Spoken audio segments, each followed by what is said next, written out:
নমস্কাৰ আজি আমি এটা খুব গুৰুত্বপূৰ্ণ বিষয় লৈ কথা পাতিবলৈ আহিছো যি আমাৰ শাৰীৰিক আৰু মানসিক স্বাস্থ্যৰ ওপৰত বহুত বেলেগ বেলেগ ধৰণে প্ৰভাৱ পেলাব পাৰে সেইটো হৈছে টোপনি টোপনিৰ এটা এনেকুৱা এটা যেনেকৈ আমাৰ খোৱাটো ইম্পৰ্টেণ্ট ধৰক ফিজিকেল এক্সাৰচাইজেছ ইম্পৰ্টেণ্ট তেনেকৈ টোপনিটো এটা বহুত গুৰুত্বপূৰ্ণ বস্তু আমাৰ দৈনন্দিন জীৱনত গতিকে সেই টোপনিৰ পৰানো কি ধৰণৰ সমস্যা হ'ব পাৰে পাৰ্টিকুলাৰলি মানসিক সমস্যা কি ধৰণৰ হ'ব পাৰে তাৰ বিষয়ে জানোচোন আহক ডক্টৰ প্ৰিয়ম আপুনি আমাক অকণমান সবিশেষ জনাব পাৰিব নেকি টোপনিৰ বিষয়ে যে টোপনিৰনো কি ধৰণৰ এনেকুৱা ৰোল আছে আমাৰ বাকী ওভাৰঅল স্বাস্থ্যত আমাক কি ধৰণে প্ৰভাৱ পেলায় টোপনিটো যিহেতু আপুনি ক'লে যে আমাৰ শাৰীৰিক সুস্থতাৰ কাৰণে বহুতেই দৰকাৰী বস্তু তো যদি এজন মানুহৰ বিভিন্ন কাৰণে টোপনিৰ কম হ'ব পাৰে বা ক্ষতি হৈ থাকিব পাৰে আৰু তেতিয়া দেখা যায় যে যদি দৰকাৰতকৈ কম শুৱে কোনোবা এজন মানুহটো নেক্সট ডে বা পিছদিনাখন বিভিন্ন ধৰণৰ বস্তু দেখা যায় যেনেকৈ বহুত অৱসাদগ্ৰস্ত বহুত ভাগৰুৱা হৈ থাকে মানুহজন হয় কামত মন নবহে ইনএটেনশ্যন দেখা দিয়ে আৰু বহুতৰে হেডেক হোৱা দেখা যায় মাথাৰ বিষ হয় আৰু আপোনাৰ খিংখিঙীয়া নিচিনা হৈ থাকে বহুত মানুহ তো এইটোতো ইমিডিয়েট ইফেক্ট নিচিনা হয় টোপনি কম হ'লে কিন্তু সেই বস্তুটো যদি ৰেগুলাৰ হৈ থাকে দৰকাৰটো কম হোৱাটো তেনেহ'লে অৱশেষত গৈ পেলাই বিভিন্ন ধৰণৰ মানসিক ৰোগ যেনেকৈ এংজাইটি বা ডিপ্ৰেশ্যন আদি দেখা দিব পাৰে যাৰ কাৰণে আপোনাৰ আকৌ চিকিৎসাৰ প্ৰয়োজন হয় শাৰীৰিক বেমাৰ অসুবিধাও বহুত আহি পৰে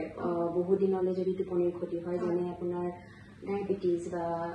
ব্লাড প্ৰেছাৰ বঢ়া হাইপাৰ টেনশ্যন বুলি যাক কওঁ এনেধৰণৰ ৰোগৰ আপোনাৰ দেখা দিব পাৰে টোপনিৰ ক্ষতি হ'লে তো আপুনি অলপ আমাক ক'ব নেকি যে এনেকুৱা মানুহে কি কি কৰি পেলাই মানে বহুতেতো দৰৱ বিচাৰি আহে কিন্তু দৰৱ লোৱাৰ আগতে আমি কি কি ষ্টেপছ ল'ব পাৰোঁ যাৰ পৰা আমাৰ মানে এডিকুৱেট এমাউণ্ট অফ শ্লিপ আমি ল'ব পাৰোঁ হয় আই থিংক প্ৰত্যেকটো বস্তুতে এইটো অলপমান আপোনাৰ এটা হেবিট মানে অভ্যাসৰ ওপৰত নিৰ্ভৰ কৰে টোপনিৰ ক্ষেত্ৰত এটা খুব ইম্পৰ্টেণ্ট বস্তু দেখা পোৱা যায় আপোনাৰ সময়টো ডেইলি একেটা সময়তে শোৱা বা শ্লিপ চাইকেল বুলি আমি যোনটো কওঁ সেইটো আমি যদি সদায় একে সময়তে মেইনটেইন কৰিব পাৰোঁ ধৰক আপোনাৰ কাৰোবাৰ অভ্যাস 10টা বজাত শুবলৈ যায় যদি আমি ট্ৰাই কৰোঁ কেতিয়াবা কোনোবা দিনা হ'ব পাৰে যে আমি একেটা টাইমতে শুব পৰা নাই বাট ৰেগুলাৰলি আমি যিমান দূৰ সম্ভৱ ট্ৰাই কৰিব লাগে একে সময়তে শোৱা আৰু একে সময়তে উঠাৰ আৰু তাৰোপৰি ফিজিকেল এক্সাৰচাইজ আমি আগৰ ভিডিঅ'টো কৈ আহিছোঁ যে ফিজিকেল এক্সাৰচাইজৰ কিমান ছিগনিফিকেঞ্চ আছে বা কিমান গুৰুত্বপূৰ্ণ টোপনিৰ ক্ষেত্ৰতো যদি কাৰোবাৰ টোপনি নাহে তেতিয়াহ'লে হ'ব পাৰে খুব কম যদি মানুহজনৰ এক্সাৰচাইজ হৈছে যদি কম ফিজিকেল এক্টিভিটি হৈছে তেতিয়াও টোপনিৰ প্ৰব্লেম হ'ব পাৰে গতিকে চাম এমাউণ্ট মানে অলপমান কিছু এমাউণ্ট অফ ফিজিকেল এক্সাৰচাইজো যথেষ্ট গুৰুত্বপূৰ্ণ তাৰোপৰি কিছুমান বস্তু আমি শ্লিপ ৰিচুৱেল বুলি কওঁ যেনেকৈ ধৰক ৰুমটো এডিকুৱেট এমাউণ্ট অফ পোহৰ মানে খুব বেছি যদি পোহৰ হৈ থাকে বা কাৰোবাৰ কাৰণে হয়তো একেবাৰে আন্ধাৰ হ'লেও টোপনি অহাত দিগদাৰী হ'ব পাৰে তাৰ বাহিৰে স্ক্ৰীন টাইম শোৱাৰ মিনিমাম এঘণ্টাৰ আগতে আমি যদি স্ক্ৰীন টাইম ব্লু ৰে যদি আমি তাৰ পৰা দূৰত ৰাখিব পাৰোঁ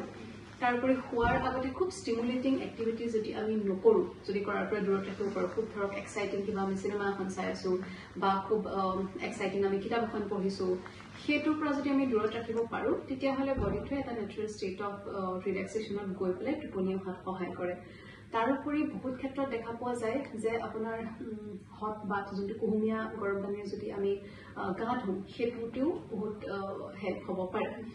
তাৰোপৰি বিভিন্ন ধৰণৰ ধৰক যেনেকৈ মই পোহৰৰ কথা ক'লোঁ তেনেকৈ স্মেলৰ লগতো আছে এনেকুৱা কিছুমান হাৰ্বেল ড্ৰিংকছো আছে যি টোপনি অহাত সহায় কৰে বাট অভাৰঅল মানুহকো আমি যদি এই বস্তুখিনি মেইনটেইন কৰি ৰাখিব পাৰোঁ তেতিয়াহ'লে টোপনি অহাত যথেষ্ট সহায় হ'ব পাৰে যাক হয়তো কিছুমান বেমাৰৰ লগত যেনেকৈ আপুনি ক'লে ডিপ্ৰেশ্যন এংজাইটি সেইটোৰ লগত যিহেতু টোপনিৰ বহুত সম্পৰ্ক আছে তেনেকুৱা যদি কিবা বেমাৰ হৈছে তেতিয়াহ'লে তেখেতে নিশ্চয় চাইকিয়াট্ৰিষ্টৰ ওচৰলৈ যাব লাগে বা চাইকলজিষ্টৰ ওচৰলৈ যাব লাগে আৰু প্ৰপাৰ ডায়েগনচিছৰ পিছত যদি তেওঁলোকক মেডিচিনৰ কাৰণে ৰেফাৰ কৰা যায় তেতিয়াহ'লে তেওঁলোকে নিশ্চয় ল'ব লাগে বাট তাৰ আগতে কাৰোবাৰ যদি অকল টোপনিৰ প্ৰব্লেম হৈছে আৰু মুড ৰিলেটেড বহুত যদি কিবা চিম্পটম দেখা নাই তেতিয়াহ'লে ডেফিনেটলি তেওঁলোকে এইখিনি ট্ৰাই কৰি চাব পাৰে Thank you.